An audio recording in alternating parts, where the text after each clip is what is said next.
Good day, everyone. Welcome to the Health In Show, an affiliate program of Homeopathy World Community. We have a very special guest. We have Dr. Stephen Blake, the Pet Whisperer.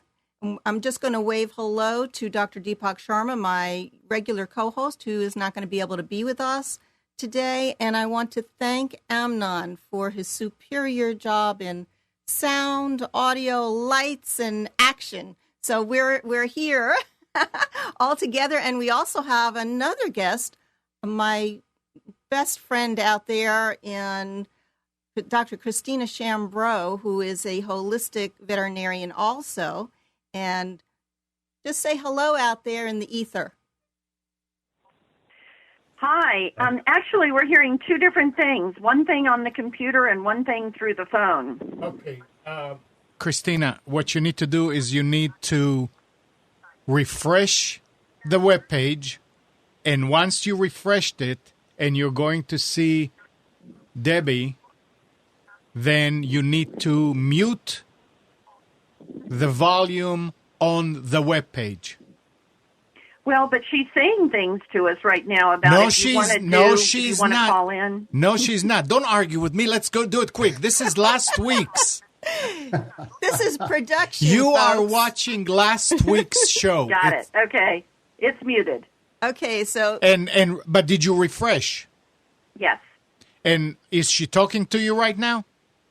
I muted it, but she's looking straight at me. Well, to the side. Yes, she's looking at me. Okay, so that's fine. Now you're okay.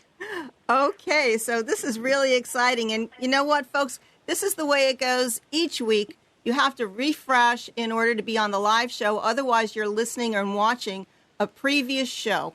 And I know it feels like it's real. It feels like it's right now, and it is right now. So we're going to start with Dr. Stephen Blake, DVM, San Diego, California. And I'm going to wave hello. And first, let's see him, and then we'll put up that slide.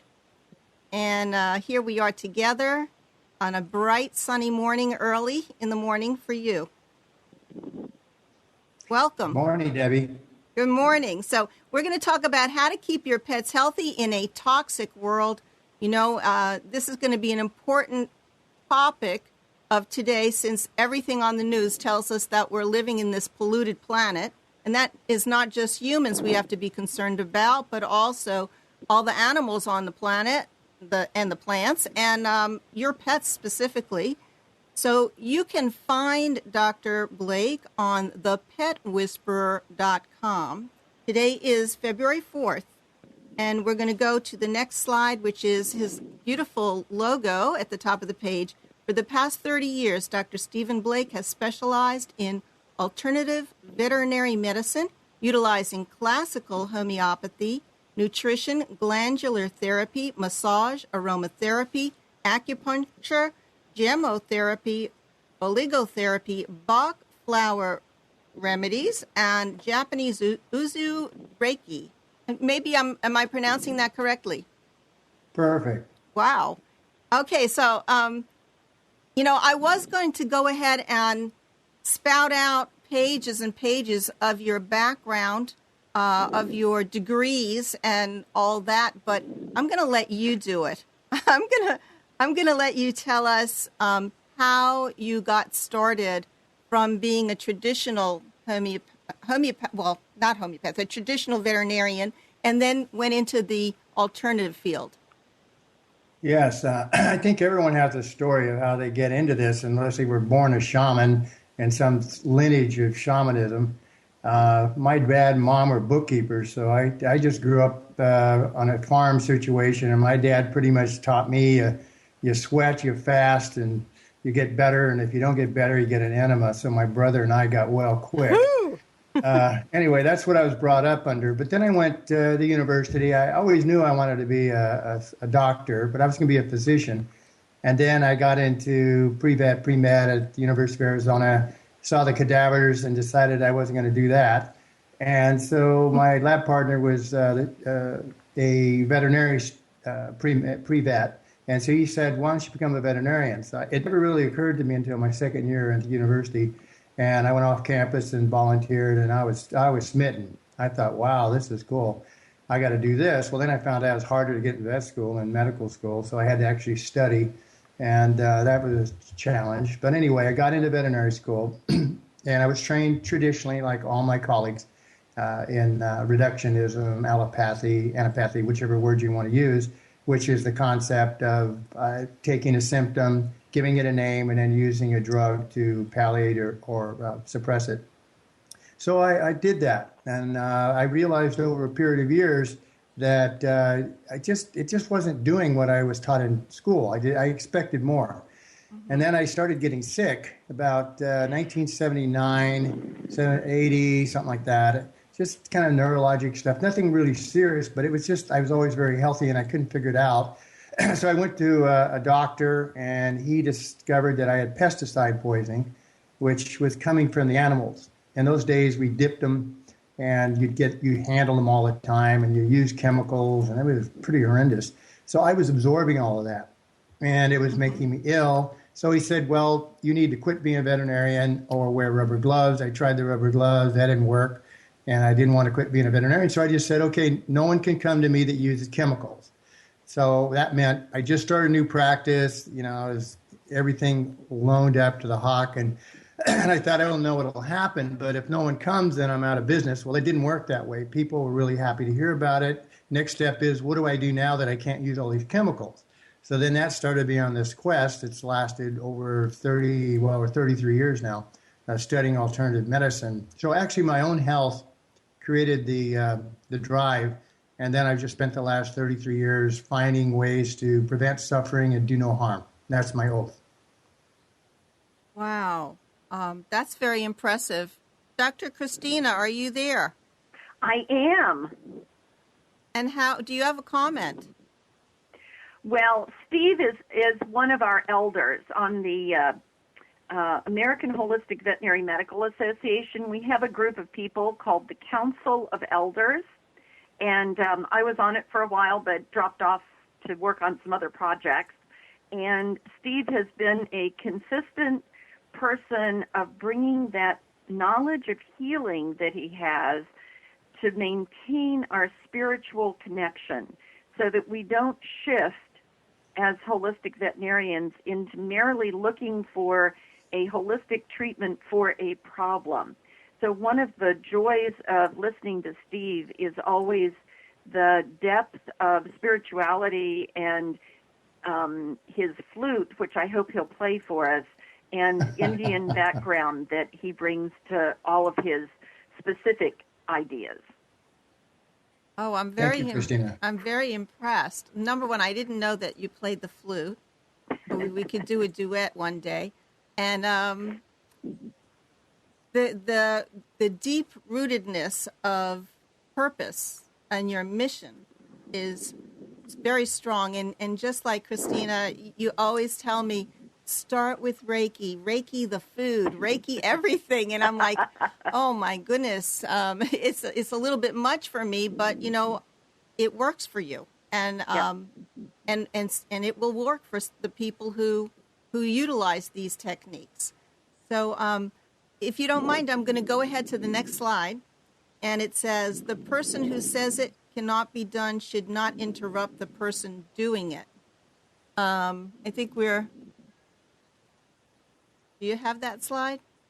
Yeah. There we go. Yeah, there we are. Yeah, anonymous. That would be me. Yeah. No, I found this in a Ginger Snaps box one day about 25 years ago. I opened the box and there was this quote. And so I started quoting it. And if you Google it up, my name will come up. I've quoted it so many times that it's not mine. Someone else thought it up. But it fits with what we're talking about today.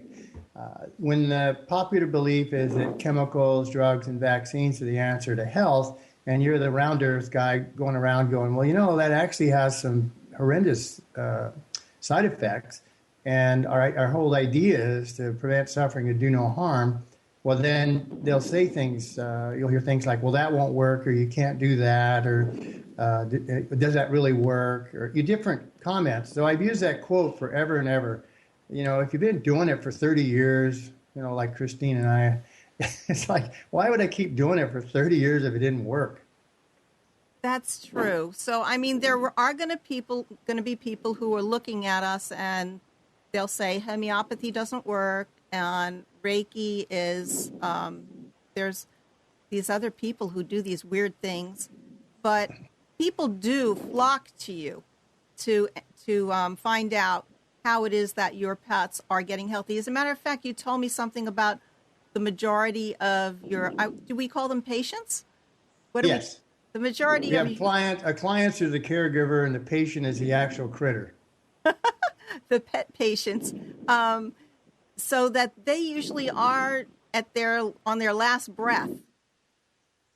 Yeah, unfortunately, holistic medicine has always been the 11th hour medicine. That's when everything else fails, and they call Christina and I and the rest of our group. That's just very small compared to the general population of veterinarians. There's like 95,000 veterinarians in the United States, I think, and there's only a few hundred really that practice what we're doing in the country, so it spreads us pretty thin. So anyway, when you're practicing this kind of medicine, you usually are called in the 11th hour. So that means they've tried everything else and they want you to save their little buddy. And my dream, I've written this, I wrote it over a quarter of a century ago. My dream is that before I hit the ether, that we won't be 11th hour medicine anymore. It'll be your first line of choice. And then for emergency medicine, really Western medicine is very good for emergency medicine. So I'm glad I have that training, and I'm sure Christina agrees with me that it is very good training, but it's limited in the scope of what it can do, especially in chronic disease, which is over 90% of what we see. Thank you. And it is important to recognize that we value allopathy, that emergency medicine is a necessity for when people have accidents or they need to have a bone repaired or other issues, even an allergic reaction where the homeopathic remedy or the other remedies are not working at the necessitated time, but just to stabilize the patient. I also have a picture of somebody that you love to share, and that would be the next slide. Dr. Louie. Dr. Louie. Dr. Louie is the only canine veterinarian in the world. Does he have his own Twitter profile? Oh, well, yeah, not yet. But I had one client come the other day that I'd been consulting with on the phone. They'd never seen me. And they came to the house and they go, well, where's Dr. Louie? And I said, well, he's sitting right there. They go, he's a dog? They thought he was a human. I think it could be, Christina's laughing too. Yeah, I mean, so when the kids come in or they just adore him and feel comfortable, does Dr. Louie make the other patients that come in feel at home? Well, as long as he's half Chihuahua. So Louie has attitude, and he doesn't like people coming in his house unless they do exactly what he tells them. So I actually have a line on my floor in my office, and they can't go across it. And he stands on the other side of the glass door and makes sure they don't go across the line, because if they do, he gets pretty irate about the whole thing. And so he's not allowed in the room because he actually steals the show, and I can't get any work done. I can see how that could happen. He looks very friendly, though. He is. He's very friendly, except with big dogs and coyotes. Okay, we're going to come up to the meat of the show in just a minute. Did you already tell us why they call you the Pet Whisperer? Oh, yeah. About 20 years or so ago, a new client came to me who had never had any experience with homeopathy or natural medicine, and her cat was, again, the 11th hour, throwing up like 100 times a day. It was really an awful case, poor little thing. Anyway, I started working with her, and in homeopathy, you know that when you get the picture of the remedy in the animal or the person, then you have a lot of questions you ask that are probably going on in the animal. So I started asking all these questions, and she thought the animal was telling me to ask these questions. So she called me the cat whisperer. And I thought about that, and then I thought, no, I treat everything from mice to elephants. So I thought, no, I got to change it to pet. So I changed it to Pet Whisperer, And then I went and saw a movie, Pay It Forward, and I saw this little kid's idea of spreading the word. So I put up this little AOL website, and I called it the Pet Whisperer. And that's what I've been doing for the last, 15 years or so, spreading the word. And it's getting out there. I think it's getting out there. I mean, I'm looking on your website right now, and I see these elephants. So maybe you want to tell us just a quick story about elephants. And are you going to Africa? What are you doing in terms of... Well, I got a bucket list that's so deep. I tell my grandkids, they ask me, how old are you? And I tell them, I'm almost 66. And they go, how long do you think you'll live? I go, 150 years. And they go, wow, that's really old. And I said, yeah, because I got a lot of stuff to do. And one of them is definitely go to Africa. Wow. I think you're going to make it. I'm all about making it. Yeah. Okay. We're going to help you get there. So now we wanted to really get into the heart of the show, and that is Dr. Stephen Blake's ABCs to natural health. Yeah, Deb, Doc, I made this up years ago, and it's an acronym, ABC. A is for avoidance, B is for building and repairing organs and organ systems, and C is for cleansing or detoxing. So I call it my ABCs, and it's just a way to approach any case, whether it be acute or chronic, and you can use these pretty much in any case. So the first part we have to talk about, and I feel is actually the key to any kind of success with helping animals or people, is the A word, and that stands for avoidance. So if you think about the patient, you tend to look at their symptoms. That's the first thing you see. Well, as a health practitioner, you have to think holistically. So you have to think actually global. You have to think outside of the patient, their microcosm, where they live, their parents, I call them their parents, their caregivers, and what goes on in the house, both on an energetic level and a chemical level. So what I do is I spend, on my first intake, I spend a couple of hours with the first time around, getting to know all of these facts. So I can start looking at where the source might be coming from, because it's kind of like, it's like the old saying, the alcoholic comes to the homeopathic doctor and says, I drink a lot and I beat my wife. We got a remedy for that. Well, the remedy is quit drinking. So it's the same thing with a case. If the case is being affected by A, the environment, B, the owner, C, what's going into the animal or on the animal, and under the guise of diet and topical medications and oral medications, you need to look at all of that first, because your problem may be solved right there, or at least a big part of it. So the first thing I do is I go down this checklist with them and I ask them all kinds of questions, and it's amazing what you find out, because people just don't think about the fact that their pest truck shows up on the 30th of the month and their dog throws up for 3 days after that. No one ever thinks about that, and I've seen it thousands of times. They say they tell me to not go out for an hour, and then I did that. So they assumed that if they didn't go out for an hour, that their dog would not have a toxic effect. Well, I'd like to know where the science is behind chemicals changing in an hour, because you waited an hour. I mean, it's obviously some myth. And so you find all these little details out. And so then I go down this list and I ask them question after question. And then we start working on getting rid of these possible etiologies or causes that might be causing the whole problem.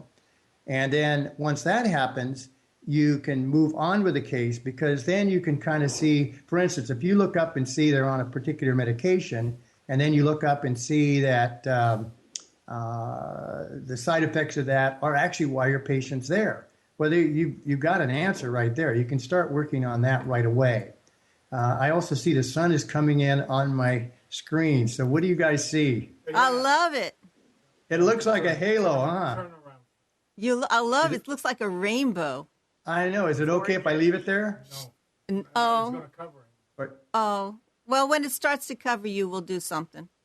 All right. Well, I can always, we'll think of something. But I thought that was pretty cool. I can always look at the universe. There we go. Is that a little bit better? Yeah. Now it's just a small rainbow. I love it. Anyway, I always believe, like Christina said, the spirit of healing, and that's really the essence of it too, is that when people come to me, there's so much in a Newtonian way of thinking. milligrams, milliliters, substance. There's so much into that. They're missing out on all the spiritual aspect or the energetic, the quantum aspect of healing. And that's the key to really getting well or having a healthy life is living your life. You're an energy being, so you need to think of yourself as how would you treat an energy being? Well, you're not going to treat it Newtonian unless you have a broken bone or need some, pins or plates or whatever. But if you're working on an energetic being, you need to use energetic medicine. So the first step is to try and figure out what's on the list that could potentially be causing the problem in the first place. And it's amazing what you come up with. Sometimes it's like the television. I mean, I've had cases where I went through the list, they did really well, and then it was the television. It was what they were watching on television. How'd they figure that out? I mean, did the dog or whatever start barking and what? There was a cat show on? It spelled it out on the floor with its paw. No. What I would do is I'd ask them the question. I'd say, what does your dog do when you watch TV? Yeah. And then they would tell me what the dog did. And it was so obvious the dog was distressed by and it was really how the owner was reacting to the TV. It wasn't so much the TV. It was how it was affecting the owner, and the dog was concerned about the owner. So then I told him, I said, well, this is stressing your dog out. What happens next? Well, then sometimes he goes out and has diarrhea. All right, well, how about we try this? So we quit watching CNN and Fox and stuff, whatever was stressing this guy out. And it got down to, he's a golfer. Last thing he could do is he got too upset with sports, too, so we had to cut that out, at least when the dog was around. And it was because the dog was so upset because he was concerned for the health of his owner. So you never know what's going to come up. There's a dog barking now. What's that? Like, for instance, if somebody's watching the Super Bowl and they're jumping up and down, screaming, or there's a blackout or something's happening, the dogs or the pet might also respond through the channeling of the energy of the owner. Yes, that can happen. It's not like a universal. A lot of dogs are like, who cares? Why do you watch that stuff? It's so boring. They're kind of like like a lot of people. So they don't really react. But if you have a real ultra sensitive, puppy or whatever, cat, and they get upset about that, then you have to have respect for that cat and figure out a way to shelter it, or at least talk to the cat and say, hey, this isn't really, it looks bad, but it's not that bad. Whatever, have a conversation with the animal. They really do understand what you're talking about. That's the problem. People don't understand that. And actually, that brings up a good point. We were talking about how the TV could affect them with how the people react to the TV. Yeah. Well, the same thing goes for what you say. So an example would be, let's say a dog had, and this is a true story, a dog named Sam, German Shepherd, had a bone cancer, osteogenic sarcoma, came to me, was on his front leg, so he's limping, and it looked kind of gross, but he was a pretty happy guy, and they told him he was going to die in a few months if he didn't have his leg amputated and all this stuff, and the mother didn't want to do it. So I said, well, what's going on? And she said, well, he's doing okay, he's eating, he seems fine, he's comfortable, but we have to walk at midnight. I said, well, why do you walk at midnight? He said, well, because people say awful things about him. And I said, like what? And they go, well, they say things like he's suffering, you should euthanize him, you're mean, and on and on and on. And so I've started walking him in the dark so no one can see him. Well, the dog loved people. So he was being stressed out by this. So what I told her was, well, we'll treat him, and, who knows how long it'll last. But in the meantime, he should walk during the day because he likes to visit. So what we did is I told him, when you walk down the street, as soon as you see someone coming, before they can say anything, tell them, hey, guess what? Sam is so much better. His treatment's really working, and we were so happy, and blah, blah, blah. And it was instantaneous. People started changing their whole way of talking to Sam. His tail went up. He felt a lot better. 2 years later, he's still with us. He still had the tumor, but he was still walking every day and having a good life. And then they moved away, and I lost track of him. But the point was, one of the most toxic things that dog was facing was the words of other people who didn't really mean to harm him, but they weren't thinking. And that's why I tell people, always be the dog. So let's say you're the owner, your dog has a dermatitis, it really smells, and he doesn't look too sharp, and he's kind of greasy to the touch. Well, if you start saying things about him, like you're really ugly and you stink and all these negative comments, well, how would you feel if you were the dog? So you want to make sure your mind, your thoughts, your words reflect how much you love the dog. Otherwise, it's kind of a, I love you, but you smell, you stink, and you're ugly. That just doesn't work. It's not a real positive way to enforce healing. It doesn't work. Well, you know what I'm thinking? Not only do you think like you're the dog, but basically that animal is giving you a life lesson about, hey, you need to stop watching that show that's making you upset. And you better watch your language and what you say because it's not making people feel good. And so it's almost like this animal is an angel messenger to the people on the planet to how to be a better person. That's what I'm hearing. No, absolutely, Debbie, absolutely. That's why I tell everybody my best teachers in the world are the animals. I mean, they've saved my life. I mean, we're not going to go into it, but they've saved my life a number of times. And I have no doubt that my job on this planet is to learn from them and to be as good a student as I can be. And by that, I mean, be at their level of spirituality. I mean, they already know how to do it. We're the ones that are the students. We're trying to learn or relearn what it is to be a steward of the planet and of the animals and of ourselves. So they're great teachers. Yeah, like I said, I bow down to them every day. Thanks for being patient with me as a student. Beautiful. We have Kavitha Kukanor in the chat, and she's been writing a number of comments. She waves hello, and she says that I feel taking it for an animal is too tough. One time she gave arnica for an injured bird, and it worked. A lot of people have done that in their lifetime when a little birdie falls out of the nest. She says, etiology is TV. My aunt's dog barks if my auntie is silent and lying down. It wants my aunt to be active and move around the house except when my aunt is taking a nap. So she's giving an example. Yeah. Yeah. I had one case where the mother couldn't get pregnant, the human, and they tried everything. I didn't even know about it until they finally confided in me. And she was a type A. The lady was just so busy all the time. She was so busy she didn't have time to get pregnant. And so the cat actually entered into the case. And what she'd do is it would sit on her stomach and make her lay down so that she would rest. And this is after she got pregnant because she had miscarriage before. And the cat would just sit on her, would not allow her to get up for a certain number of hours a day throughout the whole pregnancy. And that was a mean cat. That cat, he was a mean old guy, but he tolerated me and he loved his mother. And so he actually carried the pregnancy. That's how I felt about it.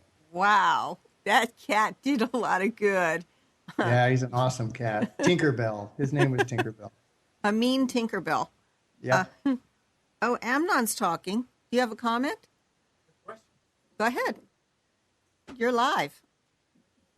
All right, we have two dogs, and one of them, a small, short hair pointer, she loves to watch TV. She'll sit there and just watch it. And if there are any dogs, she'll start whimpering. And if there are bigger dogs, like in a police show or something like this, she'll actually get real close to the TV and angrily bark angrily. Does it mean anything? She's very smart. She's a very smart dog. Yeah, most dogs just don't pay attention to TV because, it's two-dimensional and they don't really give it a lot of, like Louis has no interest in TV. It's just boring. But some dogs like to actually watch, just like you said. And they'll actually go, and if it's like a race car or something goes across the screen, I've seen them go and look and see if it went around behind them at TV. Absolutely. Exactly. Yep. Yeah, that's cognitive, very cognitive. That's a dog who would do really well with, if you wanted to interact with that dog and do all kinds of cool stuff, like go get the yellow ball, the red ball, get the square ball, do this, a lot of, cognitive stuff. Because she's so in tune with her environment, the human environment. A lot of them are instinctive and more into the animal kingdom. So if you think about it, how many wolves watch TV? I mean, it's just, I always default to the wolf. So if the wolf doesn't cook his food with a barbecue, then how many wolves carry a barbecue and so forth. So that's how I kind of when I'm analyzing a case, or how many lions hack up hairballs. You know, I always throw stuff like that out. Interesting. And people go, what does that have to do with anything? And I go, well, if you're in the animal kingdom and you're the king of the jungle and someone challenges you and you say, just a minute, I got to hack a hairball here and I'll be right back. Then what happens is it becomes a meal deal. So that's why I default, like there's a lot of myths about animals because they do it so much, we think that's normal. But if you take the animal and put it back in survival mode and it did something like that, it's not normal. So I use that as my kind of default for when someone tells me, oh, raw bones are bad for your dog, you know, it'll puncture his stomach. And I go, well, have you seen a bird kill lately? You know, are they all stacked up over here? Or did they cook them? Or what did they do with them? They eat the whole thing. So you always have to, for me, that's how I figure out cases a lot of times is, you know, they've been told something by a professional, and it's just a myth. It's not true. My daughter was visiting just recently, and we were talking about how to feed pets and questioning the value of giving animals fruits and vegetables. And she said that because they've been domesticated, they've changed so that they just are not 100% carnivore. Can you clarify that? Well, I put that under I call it urban legends.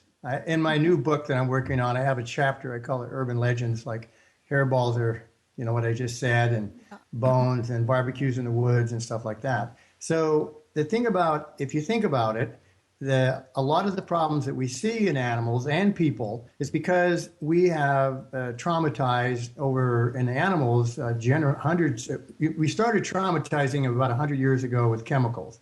So you think 100 years in a cat, that could be almost 200 generations because they reproduce every 6 months. So you kind of have that fruit fly thing going where the genome's really getting trashed quickly. The humans, because it takes longer for us to do it, you know, to reproduce, then we could go 25, 30 years between generations. So we're not seeing as much of that. So going back to your question, fruits and vegetables, they can't digest them anywhere, blah, blah, blah. Well, if you think about a wolf, now we're going to it's a cat, right? Did she ask about her cat? Yeah, cat. Yeah. All right, take a cat. It's carnivore. Yes. But let's say now her little kitty just went out in the woods, and it's out looking for a meal deal or meal on wheels, and they see and they jump on a rat and they eat the rat. Okay. Well, when they do a rat kill, usually, they pretty much eat everything. They might leave the skin, the hair, but if they're really hungry, they eat everything. They leave the tail. You know, there's a lot of times, yeah, they will do that. They leave Depends on the cat. I don't know. A lot of times they just bring trophies home. I don't know. But anyway, so they eat the tripe. They eat the guts of the animal. They eat the organ meat first. These are the first things they eat. Then they'll work on the sinew, the muscle and bone and all that stuff. So the prime cuts of the meal deal are the organs and the tripe. Well, the animals they're eating are herbivores. So they're eating grains and fruits and vegetables, whatever they can find. But they process it into chyme, which is basically chewed up, pre-digested, and heated in their gut. So that's how they historically eat it. They don't go out and raise a crop of wheat and rye and millet and then harvest it and cook it up in a pot. They eat it in the animal. So if you looked at the percentages of a rat, say a rat or a rabbit, and analyzed everything and figured out, well, what percentage of that meal was vegetables and fruit, it's going to be on the small side. You know, it's the extent of what's in the crop of the bird or in the intestine of the animal, the mammal that they're eating. And so they historically and still do eat some grain, but it's processed grain. So what I do is I have them puree it. So if they're doing vegetables or fruit, I have them puree it up to kind of simulate that pre-digestive state of the rat or the rabbit. And they do fine with that, depending on the animal. Sometimes some of them don't want it in their diet, but most of them do, a small amount, and some more than others. Because I've seen some where if you give them too much meat, with meat, bone, and that sort of thing, sometimes those don't do as well as the ones that if you add a little bit of fruit and vegetables to it. There's variation to it. You got to remember, these guys are very adaptable. The dog, for instance, is an obligate carnivore. That means basically it's a fancy word for scavenger, and they can live on feces of a horse or a cow. They can get enough protein out of that and nutrition. They can survive on that, or they could eat prime cuts, good meat and so forth. So they're designed to really adapt to their environment. The cat does pretty well too. I don't know about feces in a cat, but in the dog for sure they can do that. So these animals are very adaptable. So with your daughter, what I would do is I would offer it to the cat, and they have raw food diets that you can buy commercially, quite a few of them on the open market, or you can go online and make it yourself. And then I found some animals who want their food cooked.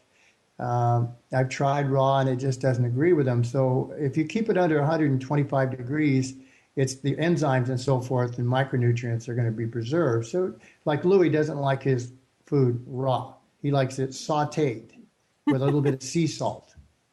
Little pepper, little hot sauce. Yeah, well, he is a Chihuahua, so he likes his chilies. Oh, yeah, I was right. Okay, yep. So, that was awesome answer. And we went through A is for avoidance, which is that long checklist, like you come in and find out the cause and effect of why your animal is behaving in a particular way and maybe having some sort of a reaction. That's what Hahnemann would say is a maintaining cause to the illness.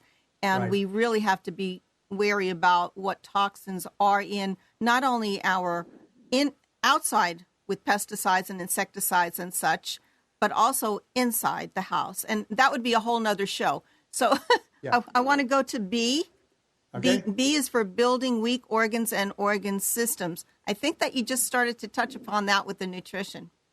Yes. Yeah. The B aspect is when, say you're taking the case, and you can look at this allopathically or homeopathically, however you want to look at it. But basically, when you're taking the case, they come to you and they say, my dog has digestive issues.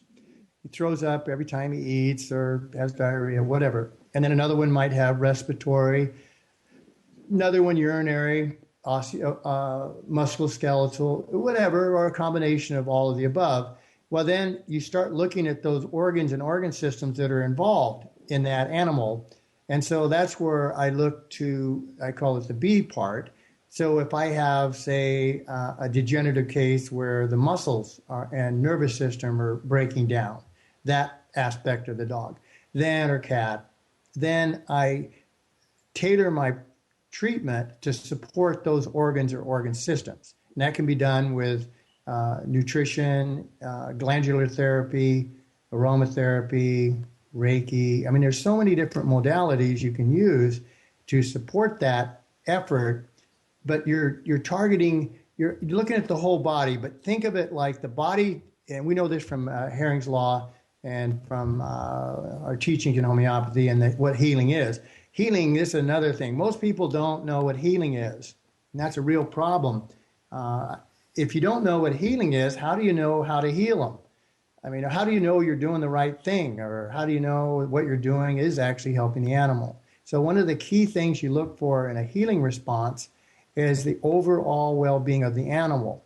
So if you're giving a supplement or a drug or whatever you're doing, and maybe the symptom is better, but the animal overall doesn't feel better, you're on the wrong course. You need to find a blend of whatever you're doing that enhances the homeostasis of the dog or cat or horse or pig, but in the sense that you see this sense of well-being. And I know, you're in the homeopathic business with the two-legged ones, it's the same thing. So that's an assessment. You have your lab work, you have your x-rays, you have the history and so forth as the clinician.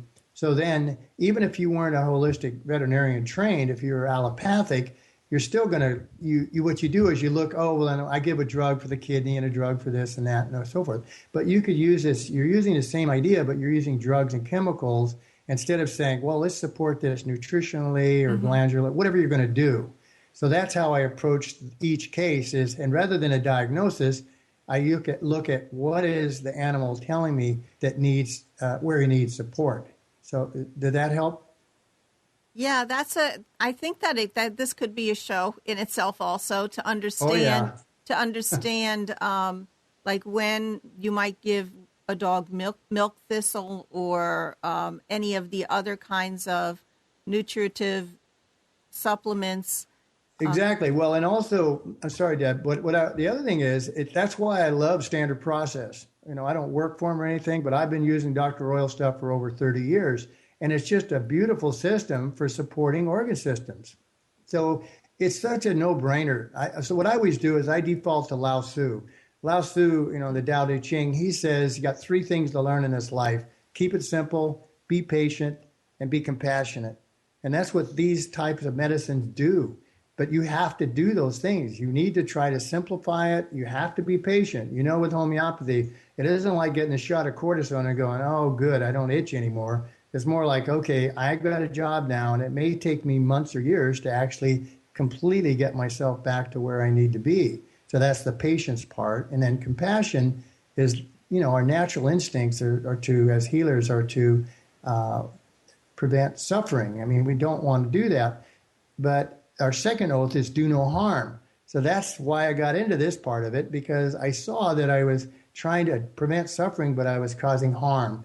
And it's not intentional, but if that's all you know how to do, it's kind of hard to, what are you going to do? That's why I had to learn all these other modalities.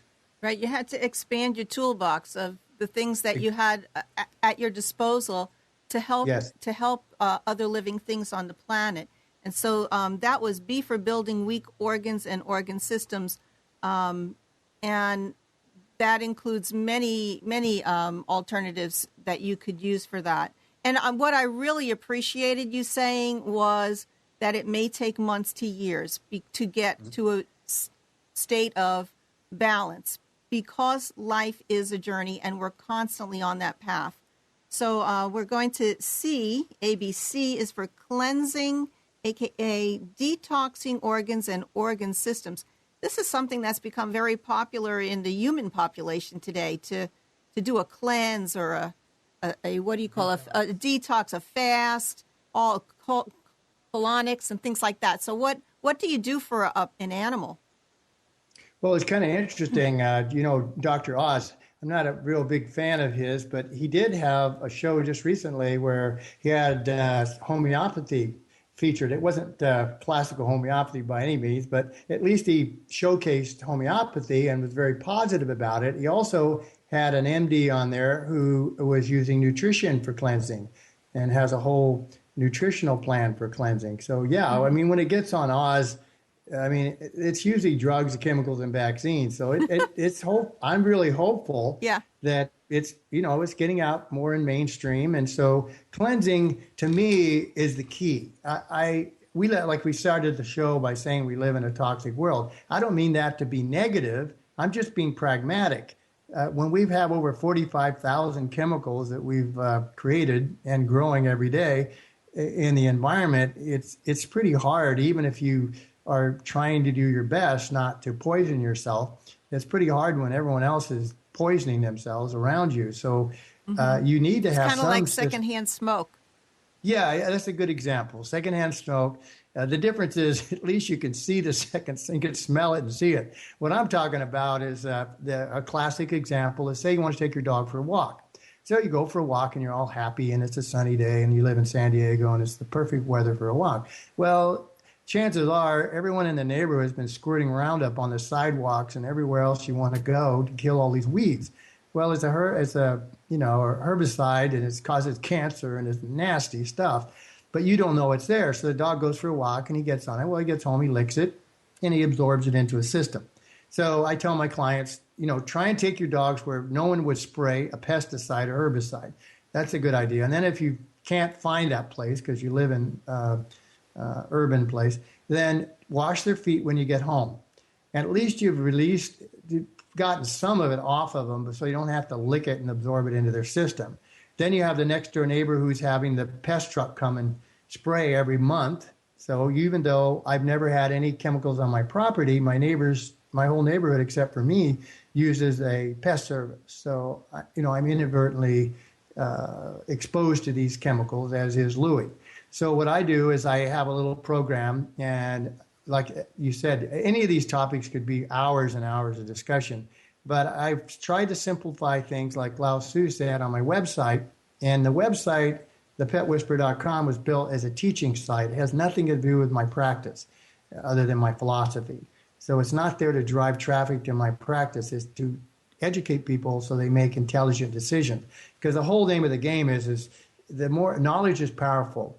And just because everyone else is saying the earth is flat, which worked for about 2,000 years, it doesn't mean it was flat, as we know. So the same thing goes for any kind of philosophy or opinion, which I tell my grandkids. I say, look, there's three things you never talk to people you don't really know, and even if you know them, be careful what you say. And that is politics, religion, and medicine, because they're all religions. And religions are very emotional, so you want to be careful that you don't offend them because they really believe what they're doing, even though you may not believe in what they do. So that's the problem is that we have all these toxins that are being taunted as being essential for cutting-edge medicine, our environment, agriculture, and so forth, and they're actually extremely toxic. So that's where you have to be an activist, too, and do your thing at the store, write your letters, do all that kind of stuff. But for the cleansing aspect of it, I found a really nice system that was developed by the French back in the 50s in Europe. It's very big in Europe. It's called gemotherapy, and it's on my website. And it's just a beautiful phytotherapy for the emunctory organs, supporting the emunctory organs. Emunctory organs is an old word that means the filtering organs of your body. It'd be liver, kidney, and so forth, skin and all that. Well, they have 60 plants in that system that are really nice for helping any kind of animal detox. So it helps with the detox process. It also helps to protect, and it also works at the cellular level on the DNA to help the animals actually replicate better cells, which by definition of health, I wrote this, 20 years ago, whatever, but the health is optimum replication of cells. So when you optimally replenish the trillions of cells that die every day or wear out with quality cells, then you get to be 150, aka my goal. Yeah, So, you're gonna make it to 150. Well, I have two comments, and then we're gonna let Christina in on this conversation. One is I really was gung ho when you said advocacy work, because we do have to take some responsibility. We don't even, you talk about you don't know what's on the planet, the sprays that are going on or what chemicals are in everything. We don't even know what's in our food because non-GMO labeling. We're protecting the industry instead of the people. So right. That's one comment. The second comment is that it is getting to, I feel, that tipping point. It's getting to the point where enough people, and your waves of awareness and creating those waves of awareness out there have moved the people to a new mindset, to realize that nobody else is doing it in terms of government. You think, I'm just doing whatever the government says because they're right and they're looking after my best interest. But we know that is not true.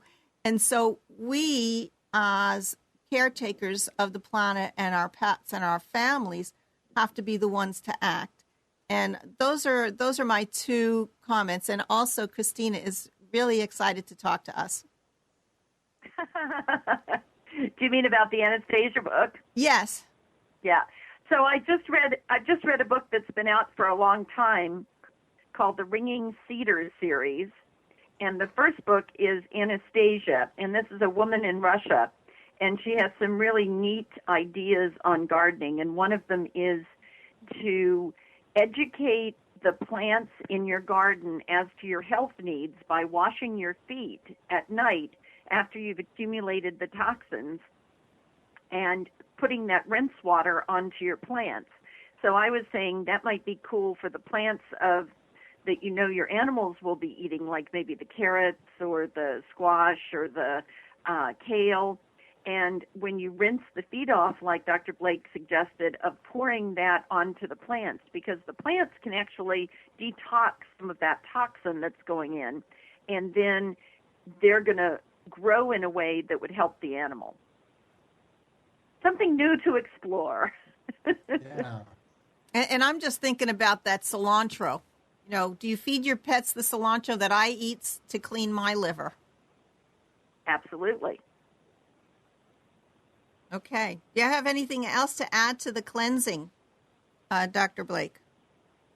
Well, we're 80% water, so it's interesting how many people, have filtered water and all this stuff, but they forget to give it to their dog or their cat or the horse. So I always tell them, well, make sure that the water you're giving the animals is as clean as you can get it, whatever means you have. Solid carbon filters are most effective. I'm not an RO fan. I used to be, but reversed osmosis wastes a lot of water and it removes all the minerals. So I primarily recommend solid core carbon filters. But the water, since you're 80% water and it's necessary for detoxing you or cleansing you and supporting you, water is the key. Of course, the food's obvious, and then avoidance, like we talked about before. Great. Actually, Debbie. Yes. I have a question for Steve, or a suggestion. In terms of detoxing, sometimes some animals are exposed to toxins on a sporadic basis, and I remember you making up a remedy for Los Angeles, for dogs who, from your San Diego practice, went to Los Angeles and got ill. You read my mind, Christina. I was just thinking about that. That's so funny. What I was thinking when you were talking about the pesticides, washing the feet, using the water for the plants and so forth, it reminded me of what you just said and what you could do. I just had a case up in Santa Barbara where the cat I knew he was getting exposed to a chemical because he's an outdoors cat. So what we did is the owner has a sensitive sense of smell, and she could smell it. So I had her wipe it off and make a homeopathic remedy out of it, because it was a neurotoxin, whatever it was, and that really helped him a lot. So the same thing could go for what you just said. You could take that's what I was thinking before you reminded me about the LA smog remedy. What I did is I had him tape a vial on the car with it open, and they'd drive around the city with it on. And then I figured it collected enough particles that we could make a remedy out of it, and it really helped the person and the animal. So would we call this isopathy? Yeah, that would be the technical word, I guess.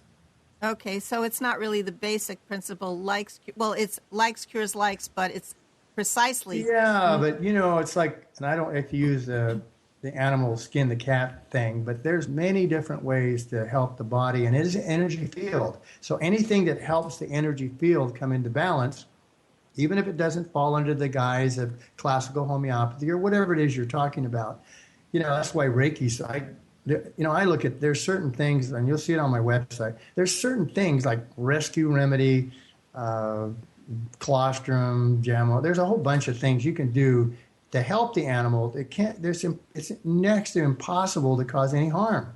So it's worth a shot. And anything that'll facilitate that energy being to do what it's supposed to do and, produce optimum cell replication. That's something people don't realize. What happens is you're obviously alive, so you must be reproducing these broken down cells and so forth. But when the DNA is weak and it has enough electrical current in it, it produces an inferior cell. So when you replace the cells that are being damaged with less than optimum cells, then you get that slow, slippery slope of degeneration. That's why when cats, for instance, if you check a cat and they find he's 8, 9 years old and they say, well, he's got kidney failure, most likely it's been a slippery slope over many years. But because the lab work was so insensitive, you can have almost 75% damage before it even shows up on the test.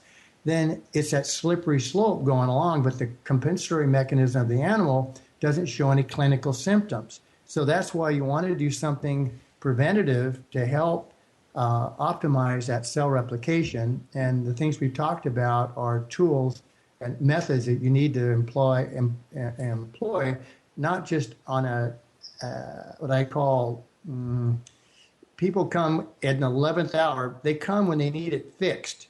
But prevention, that ounce of prevention is worth a pound of cure. Well, forget the pound, it's worth tons of cure. If you can, the more you do to help yourself stay in an optimum cell of replication, you're going to need less of those tons of cure. I agree 100%.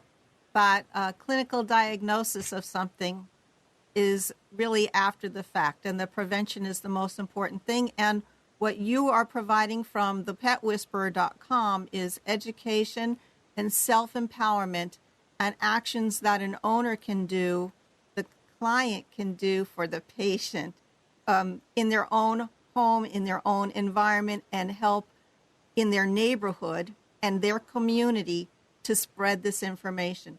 So I'm just going to review here that the ABCs, and I've got D is drugs, chemicals, vaccines, and we're going to talk about vaccines another time. That is a main issue for cleaning. Then utilizing the diet, clean water, clean thoughts, positive thoughts, and no toxic news or violence, which I find really hard to keep out of this world, because this is something that we're constantly dealing with and talking about, and it makes headline news. So this is really hard, I guess, just to take a respite of, like have a cat sit on your tummy for a little while.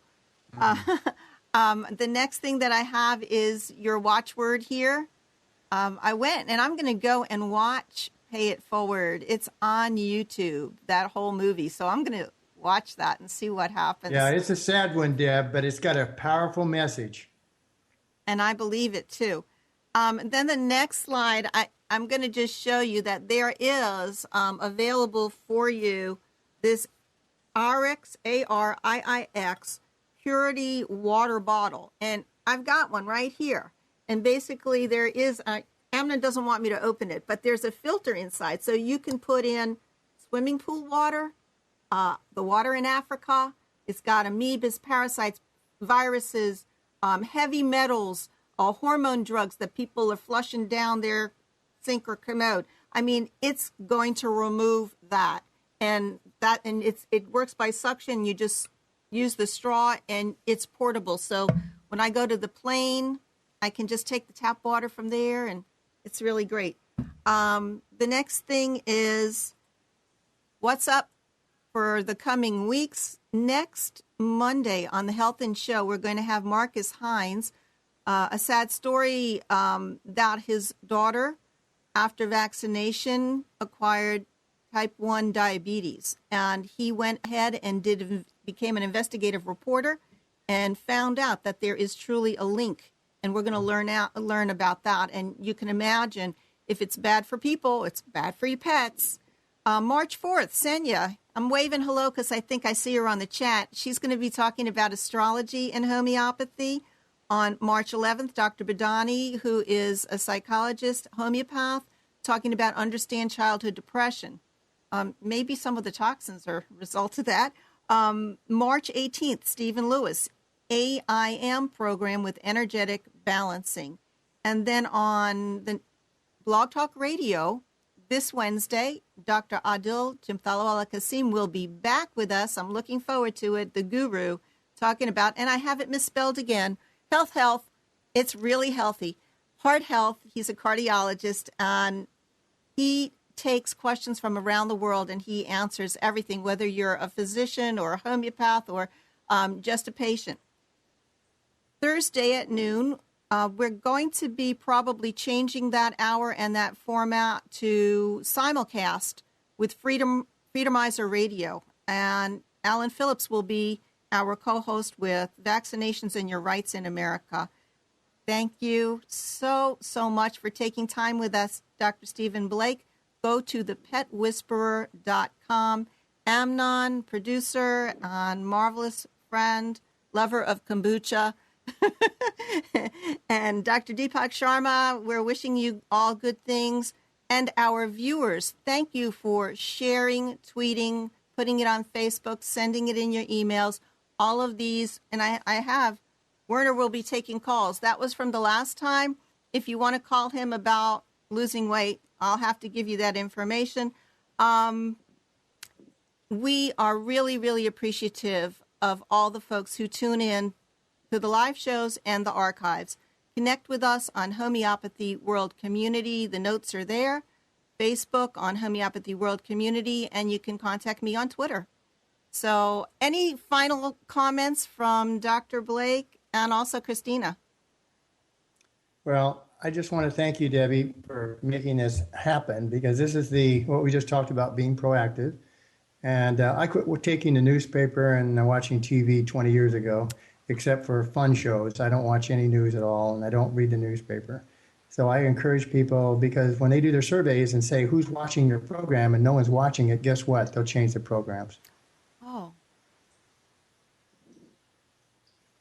Yeah, you don't know who won the game. Do you listen to the radio? No. I listen to Spanish tapes and Japanese. You know, this is brilliant. But how would I do a show if I don't know what's happening in the world? No, I'm just pulling your leg. But stay away from programs that carry content you don't want to support. That's the only reason it's there. It's not in the newspaper because you put it there. It is there because you read it. That's brilliant. Dr. Christina Chambreau. I just want to emphasize what Steve said about let's spread the word. Start with holistic. Start with prevention. Don't wait until the 11th hour. So it is easy to do homeopathy and a wide range of other holistic modalities on animals. Taking the case of an animal is the same as taking the case of an infant. Neither one can talk. So get it out, spread the word, Send everybody to this site so they can see all the links of all the wonderful radio shows that Deb has put up. And we're going to be back on again with you, Christina. We're going to do it once a month and on the Blog Talk, and we're going to put you on the calendar for the Health In too. Great. So sending love, lots and lots of love out there, healing the world, and we will see you next Monday at 11 a.m. Eastern Time. Bye-bye.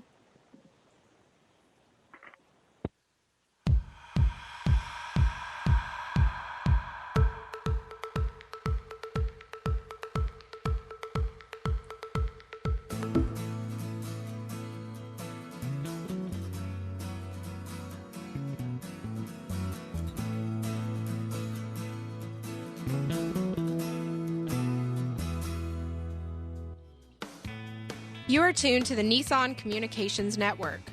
Our weekly lineup of call-in programs includes Computers 2K Now with Amnon Nissan, Sundays 9 a.m. till noon. Carrie's Psychic Cafe with Carrie Silkowski, Sundays 8 till 9 p.m. Health In with Debbie Bruck, Mondays 11 a.m. till noon. Breaking Free with Marilyn Shannon, Mondays 8 till 9 p.m. Reawaken Your Brilliance with Julie Seibert, Wednesdays, 9 till 10 p.m. And if you tuned in too late, you can always watch each program in its entirety or download an MP3 audio file of it at nissancommunications.com. Sponsored by ThatVidBlasterGuy.com, CarolinaApparel.com, and DeltaForce.net.